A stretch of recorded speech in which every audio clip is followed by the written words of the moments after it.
Haleluya, saudaraku. Kita akan mendengarkan firman Tuhan bahwasanya setiap anak Tuhan adalah pemenang jiwa. Pemenang jiwa. Tiap-tiap anak Tuhan dipakai Tuhan. Tiap-tiap anak Tuhan, yaitu saudara dan saya, adalah pemberita-pemberita Injil Tuhan. Saya akan membacakan kepada saudara Markus pasal 1 ayat 16. Beberapa ayat. Markus pasal 1 ayat 16. Ketika Yesus sedang berjalan menyusur danau Galilea, ia melihat Simon dan Andreas, saudara Simon. Mereka sedang menebarkan jala di danau sebab mereka penjala ikan. Yesus berkata kepada mereka, "Mari ikutlah aku dan kamu akan kujadikan penjala manusia." Mari ikutlah aku dan kamu akan kujadikan penjala manusia. Inilah panggilan Tuhan yang pertama kepada murid-muridnya. Tuhan Yesus tidak berkata, "Marilah, maka kamu akan bertobat." Bukan sampai di situ saja. "Marilah, jadilah orang percaya, maka kamu akan selamat." Tidak sampai di situ saja. Panggilan Tuhan Yesus berkata, "Marilah, maka kamu akan kujadikan penjala manusia."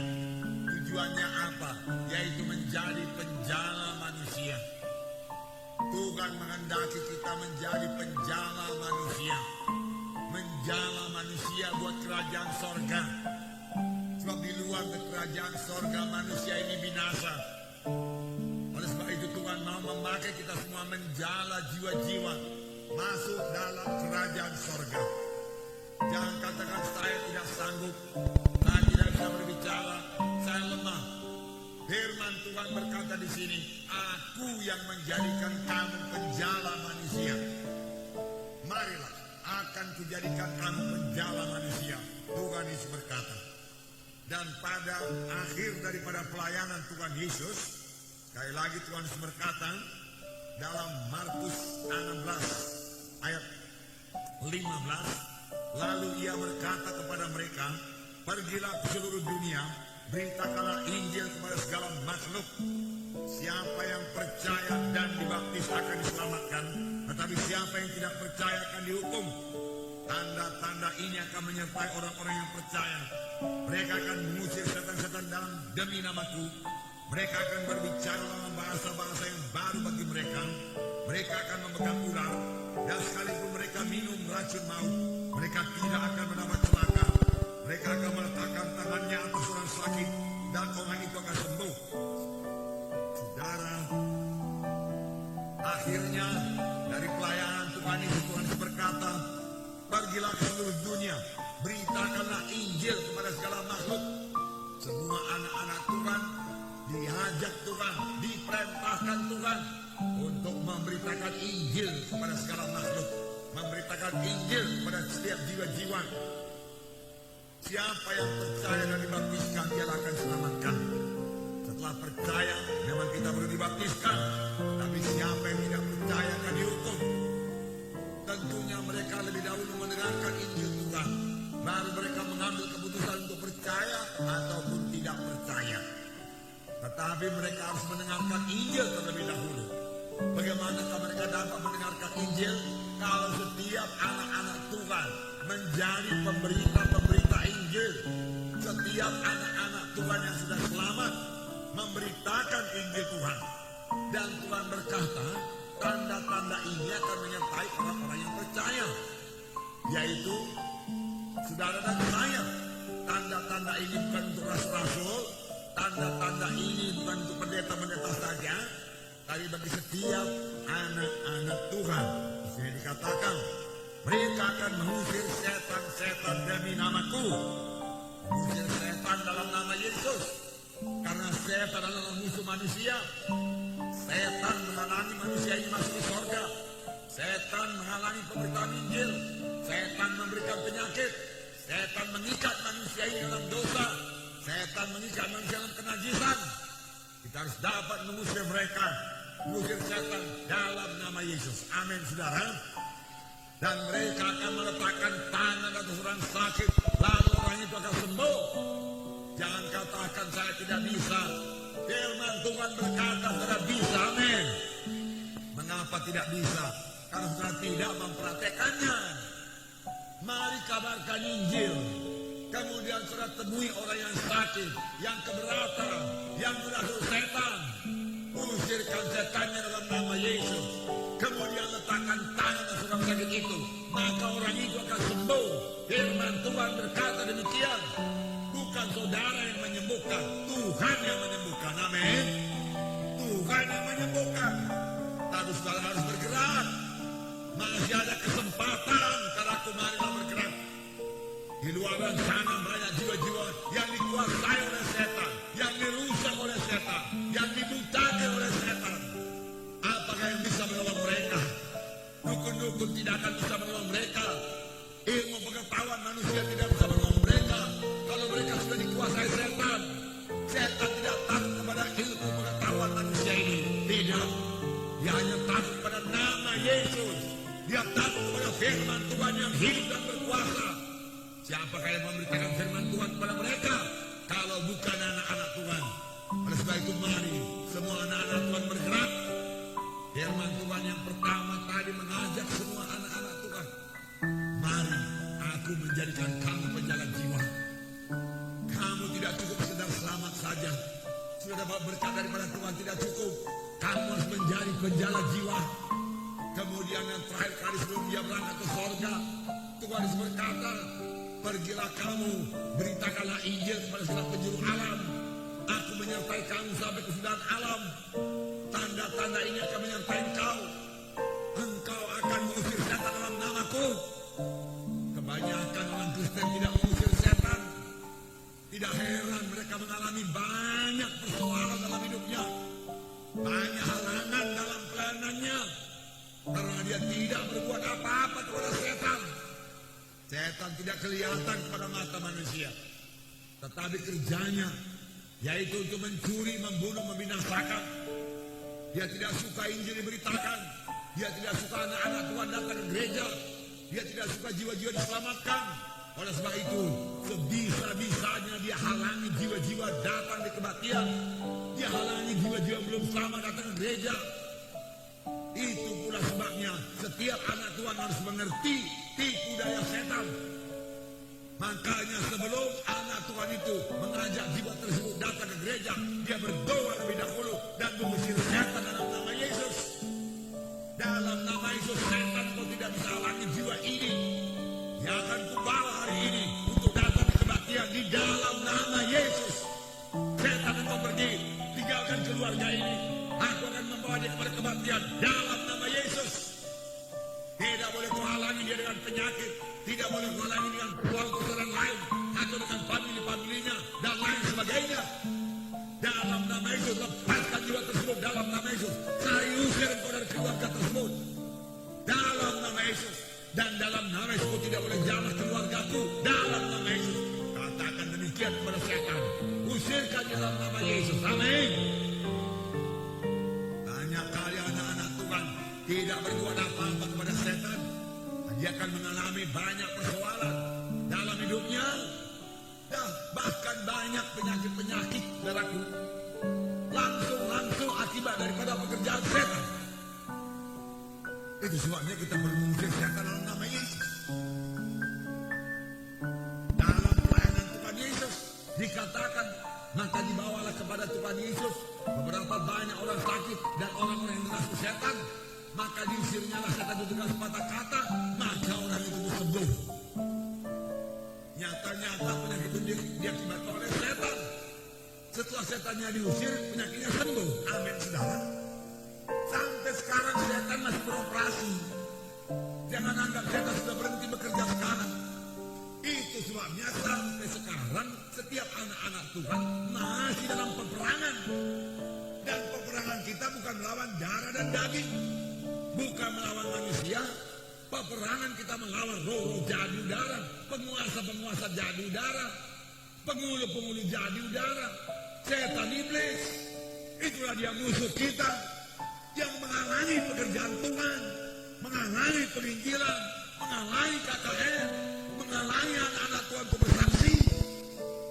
menghalangi anak-anak Tuhan untuk bertumbuh dalam Tuhan, mengajak anak-anak Tuhan jatuh kepada dosa, jatuh kepada kuasa kegelapan, terikat kepada obat-obat bius, narkotika, dan lain sebagainya. Itu semua pekerjaan setan untuk melumpuhkan gereja, untuk melumpuhkan anak-anak Tuhan.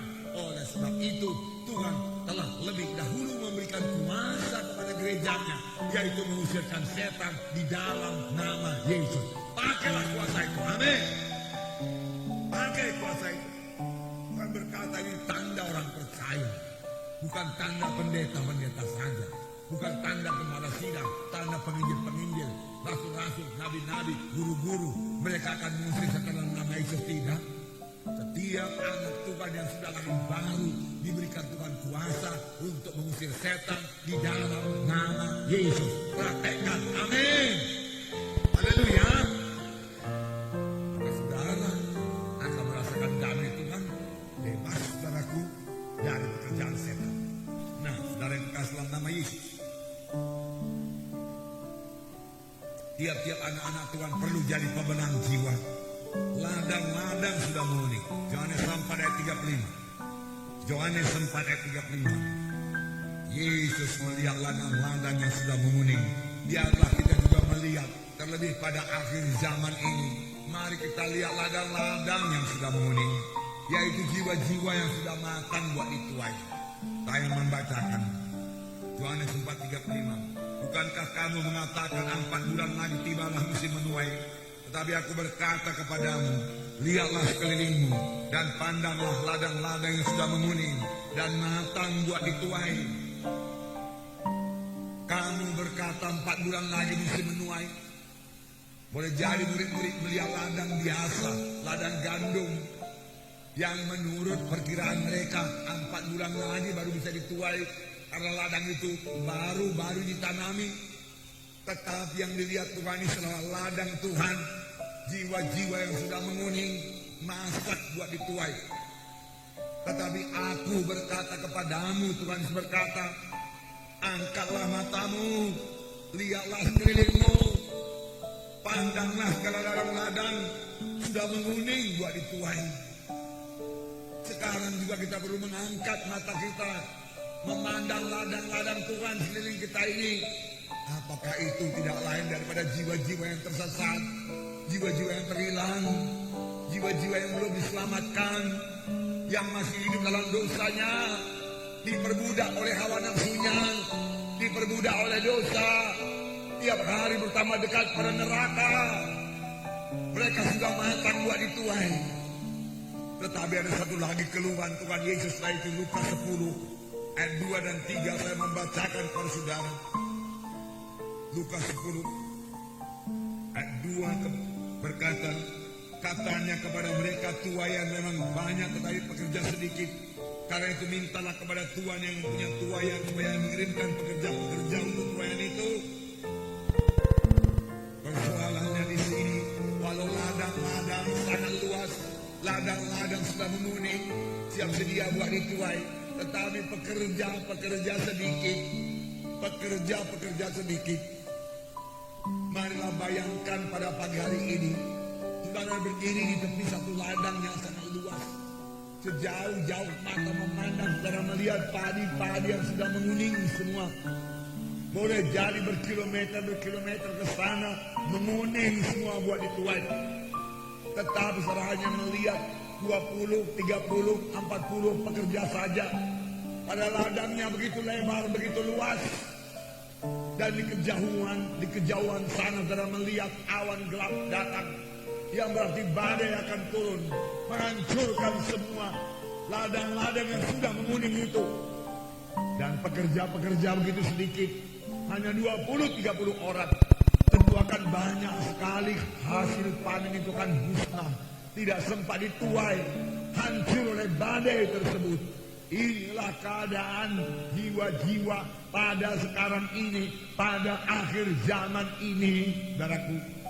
Kemana-mana kita pergi, kita melihat jiwa-jiwa yang terhilang, jiwa-jiwa yang sebenarnya mau mendengarkan Injil Tuhan dan menerima Injil Tuhan, menerima keselamatan daripada Tuhan, kesembuhan daripada Tuhan.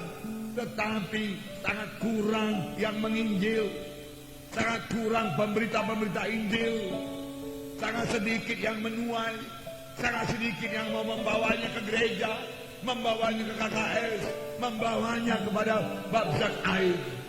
Saudara, mereka itu kan terhilang. Terhilang berarti neraka selama-lamanya. Ini yang dilihat oleh Tuhan. Dan hati Tuhan tergerak oleh belas kasihan melihat jiwa-jiwa yang terhilang itu. Biarlah ini menggerakkan gereja untuk bersaksi, memenangkan jiwa-jiwa. Biarlah setiap anak-anak Tuhan menjadi pemenang-pemenang jiwa. Amin, saudara. Semua kita bersaksi, amin. Semua kita jadi pemenang-pemenang jiwa, amin. Sebenarnya kita bisa jadi pemenang jiwa pada hari pertama kita diselamatkan. Pada hari pertama kita menerima Yesus sebagai Tuhan dan Juru Selamat kita. Tuhan Yesus berada dalam kita. Kita menjadi kejadian yang baru. Dosa kita diampuni. Pada saat itu kita sudah bisa menyaksikan. Kita telah menerima damai Tuhan, sejahtera Tuhan, dan segera menjadi saksi Tuhan. Dan memenangkan jiwa-jiwa kerajaan sorga. Tuhan Yesus tidak gemar seorang pun binasa.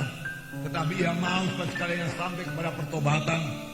2 Petrus pasal 3:9 berkata, inilah hati Tuhan. Hati Tuhan sangat hancur melihat jiwa-jiwa ke neraka.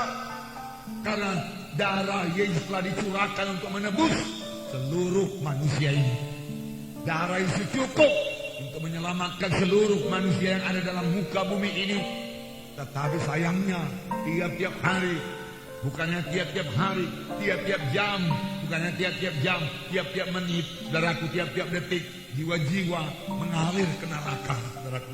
Pada saat ini pun banyak jiwa-jiwa yang tercampak ke neraka dengan jeritan yang luar biasa. Saudara, mari bergerak. Setiap anak Tuhan adalah pemenang jiwa.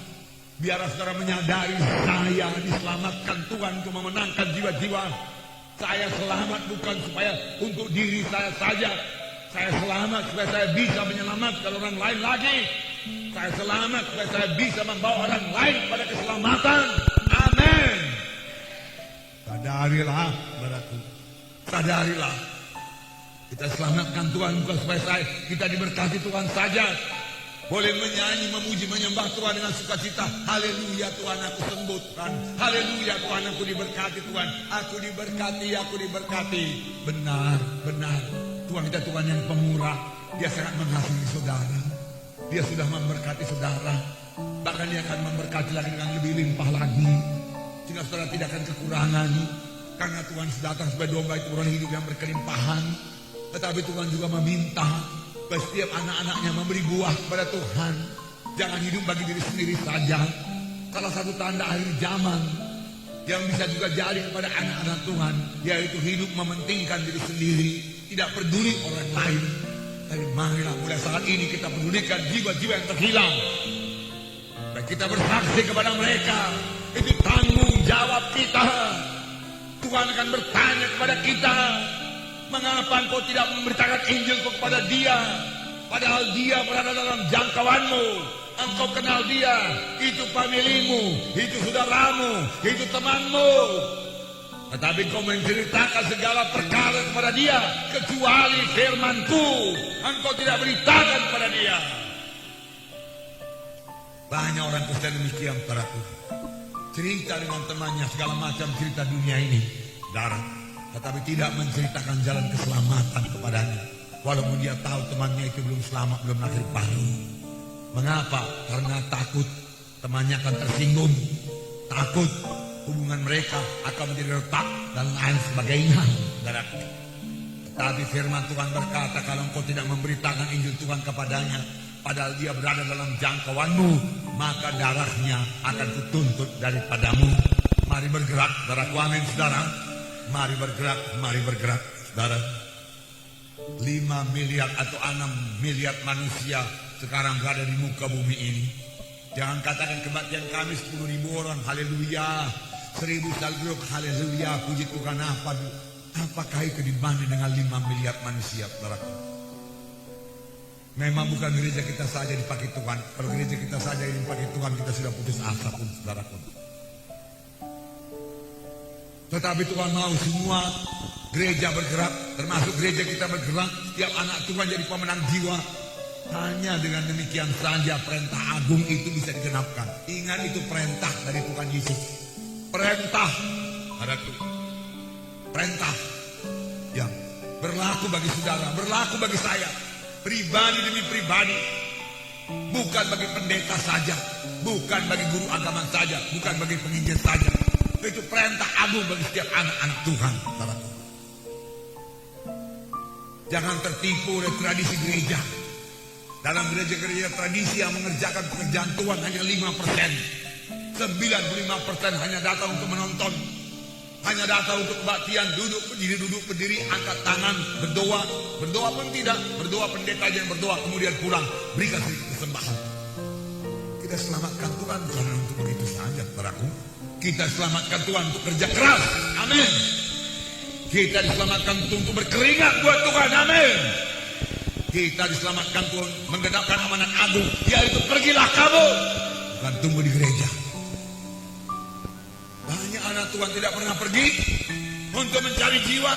Pergi piknik banyak, saudara. Ya, yang celakanya pada hari Minggu lagi piknik lagi, saudara. Pergi pesta pun banyak. Yang celakanya hari Minggu lagi pesta. Sehingga pujian penyembahan, memuji menyembah Tuhan pun ditinggalkan. Saudaraku, ini sama sekali bukan kehendak Tuhan, saudara. Dan itu membuka jalan kepada setan untuk masuk dalam keluarga. Karena tidak memuji, tidak menyembah Tuhan, tidak dapat kehadirat Tuhan pada hari yang sudah ditentukan Tuhan. Jangan tinggalkan perhimpunan bersama-sama. Firman Tuhan berkata, pergilah kamu, firman Tuhan berkata. Saudara harus bergerak, amin saudara. Memberitakan Injil Tuhan, amin. Begitu banyak jiwa-jiwa terhilang. Tiap-tiap hari saudara boleh kontak pada mereka. Bahkan oikos saudara sendiri begitu kaya, begitu banyak dengan jiwa-jiwa belum selamat. Apa yang dimaksud dengan oikos? Itulah jiwa-jiwa dalam jangkauan saudara. Ya, teman-teman sejawat saudara dalam pekerjaan, dalam studi saudara dalam sekolah, saudara, sahabat-sahabat saudara, teman-teman saudara, keluarga, famili, abang, adik, orang tua, saudara. Nah, dari yang kekasih dalam nama Yesus, mereka perlu mendengarkan Injil Tuhan. Mulai bergerak, jangan katakan tidak bisa. Tuhan berkata, aku yang menjadikan kamu penjala manusia. Aku menjadikan kamu penjala manusia. Jangan katakan saya malu, saya takut. Itu karena saudara belum tahu betapa ngerinya jiwa-jiwa yang kena neraka itu. Karena saudara belum merasakan betapa besarnya kasih Yesus kepada jiwa-jiwa yang terhilang. Bagaimanakah kira-kira besarnya kasih Yesus kepada jiwa-jiwa yang terhilang? Saya memberikan satu ilustrasi kepada saudara. Seorang ibu pada suatu hari membawa seorang anaknya yang berumur 10 tahun, anak perempuan, ke suatu pasar malam. Di pasar malam itu orang begitu ramai dan banyak panggung-panggung keramaian. Tiba-tiba ibu ini menyadari dia sudah berpisah dengan anaknya yang perempuan itu. Dia melihat kelilingnya dan mulai berseru-seru memanggil nama anaknya. Tetapi dia tidak ketemu. Ibu ini menjadi gelisah. Lalu dia berjalan ke sana kemari sambil mencari anaknya. Tetapi anaknya tidak ketemu lagi.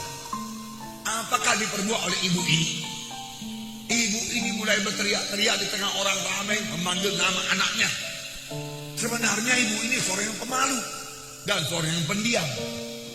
Tetapi setelah dia menyadari anaknya itu hilang, dia teriak-teriak memanggil nama anaknya. Dia tidak malu-malu lagi. Tetapi tidak bertemu juga dengan anaknya. Lalu dia mengambil keputusan. Di sini banyak panggung-panggung, keramaian-keramaian. Biarlah aku naik ke atas panggung ini. Mudah-mudahan penjaga panggung itu memberikan aku naik ke atas, lalu mempertontonkan diri. Kalau aku tidak bisa melihat anakku, anakku tentu nanti bisa melihat aku. Dia seorang yang pemalu.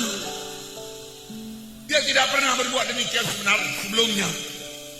Tetapi menyadari kehilangan anaknya itu, Dia tidak tahu malu lagi. Dia permisi kepada penjaga panggung, izinkan aku naik ke atas sebentar, anakku hilang begini begitu. Supaya dia melihat aku, supaya aku ketemu dengan anakku. Oh, penjaga panggung berkata, okelah, asal jangan kamu mengganggu acara kami. Jalanlah kamu keliling panggung itu. Dia jalan keliling panggung, melihat ke bawah. Tidak ketemu dengan anaknya, anaknya juga tidak melihat dia. Dia pergi ke panggung yang lain, berbuat hal yang demikian juga. Dia tidak malu lagi, karena dia sangat sayang kepada anaknya. Daripada anakku itu hilang, biarlah aku tahankan segala perkara ini. Akhirnya pada satu panggung dia naik ke atas. Dia mendengar teriakan seorang anak kecil, anak perempuannya itu. Dia berkata, "Mama, mama." Dia katakan, "Ibu, ibu." Dia katakan, wah, ibunya sukacita. Segera ibunya turun dan memeluk anaknya. "Anakku, kupikiran kau sudah pulang tadi. Syukur kita bertemu lagi. Ayo kita pulang." Mereka pulang dengan sukacita. Sampai di rumah ibunya menyadari, karena dia seorang orang Kristen, anak Tuhan. Untuk menyelamatkan anakku yang kusayangi ini, aku tidak malu naik turun panggung. Walaupun aku seorang yang pendiam, tetapi aku mau berbuat apa saja untuk keselamatan anakku ini. Apalagi untuk jiwa yang terhilang selama-lamanya ke neraka. Aku tidak akan malu lagi bersaksi. Aku tidak malu lagi membawa jiwa-jiwa ke gereja. Aku tidak malu lagi mengetuk pintu rumah-rumah jiwa-jiwa yang lain supaya mereka selamat. Mulai saat itu dia menjadi pemenang jiwa yang membawa jiwa-jiwa kepada keselamatan. Amin, saudara. Nah, begitulah sebenarnya perasaan Yesus melihat jiwa-jiwa yang tersesat, terhilang, berjalan kepada neraka. Yesus mau berbuat apa saja supaya mereka selamat, saudara. Saudara yang kasih dalam nama Yesus. Dan sekali lagi ini bagi semua anak-anak Tuhan. Bukan pendeta-pendeta saja. Pernah saya ceritakan di sini. Kalau dalam satu peperangan badani lah, peperangan dunia ini, hanya jenderal-jenderal saja yang maju perang. Majen, kolonel, letnan kolonel, mayor, kapten, itu saja yang maju berperang. Tanpa prajurit tidak maju perang. Bagaimanakah peperangan bisa dimenangkan?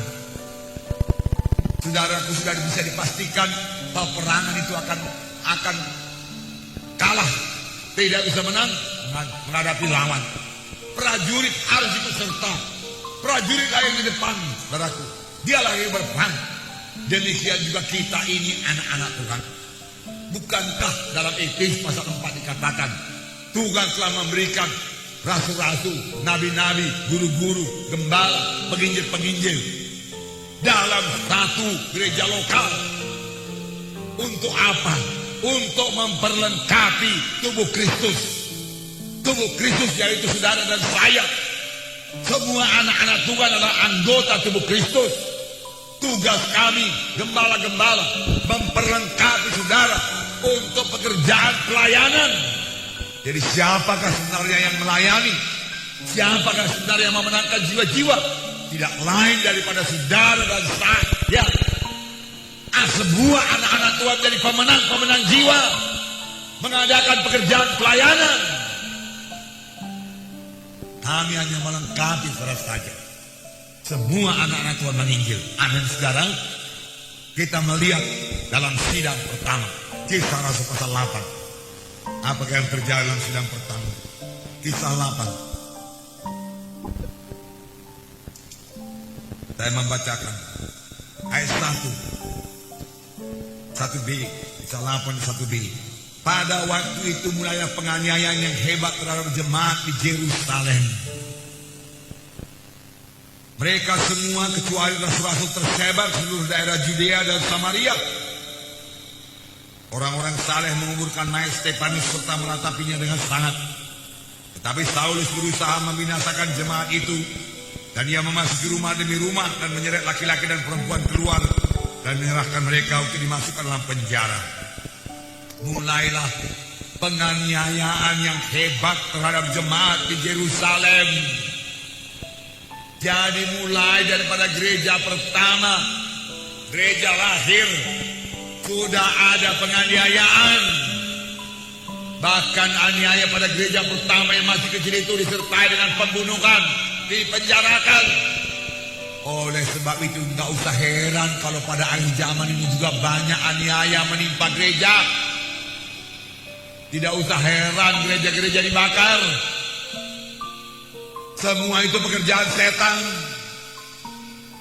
Tidak usah heran kalau terjadi banyak halangan-halangan dalam penginjilan. Aniaya adalah bagian hidup daripada anak-anak Tuhan. Saya ulangi, saudaraku, untuk kedewasaan rohani saudara, aniaya adalah bagian hidup dari setiap anak Tuhan. Amin. Sebab Roma 8 ayat 17 berkata di sini, jika kita adalah anak, maka kita juga adalah ahli waris. Maksudnya orang-orang yang berhak menerima janji-janji Allah, yang akan menerimanya bersama-sama dengan Kristus, yaitu jika kita menderita bersama-sama dengan Dia, supaya kita juga dipermuliakan bersama-sama dengan Dia. Kita adalah ahli waris yang telah menerima warisan bersama-sama dengan Kristus di dalam hidup yang kekal. Tetapi ada satu syaratnya, yaitu jikalau kita juga sama-sama menderita dengan Yesus, maka kita juga sama-sama dipermuliakan. Sudahkah kita menderita karena Injil Tuhan? Sudahkah kita menderita karena pemberitaan Injil? Saya ulangi sekali lagi, saudara, saya percaya Tuhan memberkati. Saya percaya Tuhan menyembuhkan. Saya percaya Tuhan mendengarkan dan menjawab doa. Saya percaya Tuhan memberikan hidup berkelimpahan bagi kita anak-anaknya. Puji Tuhan. Tapi dalam satu sisi lain, kehidupan Kristen yang sejati harus dianiaya, harus diejek, harus disingkirkan, harus dikucilkan, dibenci. Mengapa? Bukan karena kita berbuat dosa, tetapi karena kita tidak mau kompromi dengan acara-acara kegelapan. Kita memberitakan Injil tanpa kompromi. Kita mengatakan hanya Yesus jalan ke sorga, tidak ada jalan yang lain. Di luar Yesus jiwa-jiwa binasa. Dan orang-orang lain aku akan marah kepada kita. Tetapi berita Injil tidak berubah. Lalu kita menerima aniaya. Aniaya, menderita aniaya. Bukan menderita karena penyakit, bukan menderita karena kemiskinan, bukan menderita karena kekurangan. Dari penderitaan karena penyakit, Tuhan sudah membebaskan kita. Dari penderitaan karena pekerjaan setan, Tuhan sudah membebaskan kita. Kemudian Tuhan mengutus kita untuk memberitakan Injil. Dan kalau kita menjalankannya dengan segenap hati, maka aniaya akan datang. Amin, saudara. Kalau guru dianiaya, Yesus dianiaya, murid juga menerima aniaya, saudaraku. Amin. Ini Kristen yang sejati. Amin, saudara. Masih berani mengikut Tuhan, berani menerima aniaya. Puji Tuhan, saudara. Saudara, di negeri kita ini setelah aku mengikut Tuhan sangatlah amannya. Tidak ada aniaya sama sekali. Tetapi marilah kita memberitakan Injil. Firman Tuhan akan genap. Sepanjang kita memberitakan Injil yang benar, aniaya juga akan datang. Tetapi kita juga akan bersama-sama dengan Yesus dipermuliakan dalam hidup yang kekal. Amin. Puji Tuhan, saudara. Di dalam gereja pertama, mereka semua tersebar karena aniaya. Saya percaya gereja akhir zaman juga akan menerima aniaya. Oleh sebab itu siapkan diri saudara kuat dan teguh pada akhir zaman. Jatuh cinta pada Tuhan Yesus, mengasihi Yesus dengan segenap hati, mengikut Tuhan bukan karena saudara sembuh, mengikut Tuhan bukan karena saudara akan diberkati Tuhan, mengikut Tuhan bukan karena apa yang bisa diberikan Yesus kepada saudara, Tetapi saudara mengikut Tuhan karena siapa Tuhan Yesus itu kepada saudara? Amin. Dia Tuhan yang turun ke bumi ini untuk menyelamatkan saudara, mengambil dosa saudara, dan dia dianiaya karena dosa saudara. Saudara jangan masuk neraka, saya beroleh hidup yang kekal. Untuk orang yang seperti itu, saudaraku, yang menyerahkan nyawanya bagi saya berani menyerahkan nyawa saya kepadanya. Demikian juga saudara. Amin. Puji Tuhan. Ayat 4. Mereka yang tersebar itu menjelajah seluruh negeri itu sambil memberitakan Injil. Dan Filipus pergi ke suatu kota di Samaria dan memberitakan Mesias kepada orang-orang di situ. Ketika orang banyak itu mendengar pemberitaan Filipus dan melihat tanda-tanda yang diadakannya, mereka semua dengan bulat hati menerima apa yang dikatakannya itu. Sebab dari banyak orang yang kerasukan roh jahat, keluarlah roh itu sampai berseru dengan suara keras. Dan banyak juga orang lumpuh dan orang timpang yang disembuhkan. Maka sangatlah besar sukacita dalam kota itu. Inilah dia, saudaraku. Mereka yang tersebar itu, siapakah ini? Rasul-rasul kah? Bukan. Nabi-nabi kah? Bukan. Mereka tersebar kecuali rasul-rasul. Jadi anak-anak Tuhan tersebar meninggalkan Yerusalem. Tapi sambil tersebar, mereka tidak menyembunyikan bahwasanya mereka orang Kristen. Mereka tidak menyembunyikan identitas mereka. Maka sambil tersebar, mereka memberitakan Mesias. Mereka memberitakan Yesus. Mereka tidak tahu banyak tentang teologi, tapi mereka kenal Yesus. Lalu berita mereka adalah Tuhan Yesus, Mesias yang mereka beritakan. Beritakan Yesus, amin saudara. Lalu Tuhan meneguhkan pemberitaan mereka itu dengan tanda-tanda, mujizat-mujizat dan kesembuhan-kesembuhan. Yang memberitakan ini bukan pendeta-pendeta, jiwa-jiwa biasa. Bahkan seorang yang bernama Filipus, seorang diaken saja, yang kerjanya hanya mengurus meja, menyediakan makanan bagi janda-janda.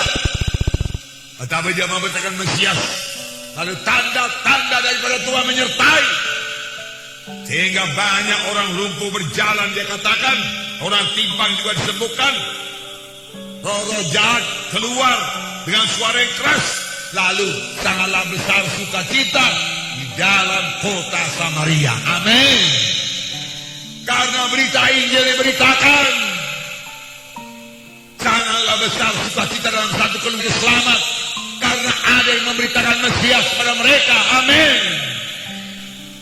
Dalam Kisah sampai 8 dikatakan, Kisah sampai 8. Tetapi kamu akan menerima kuasa kalau Roh Kudus turun ke atas kamu, dan kamu akan menjadi saksiku di Yerusalem dan seluruh Judea dan Samaria sampai ke ujung bumi.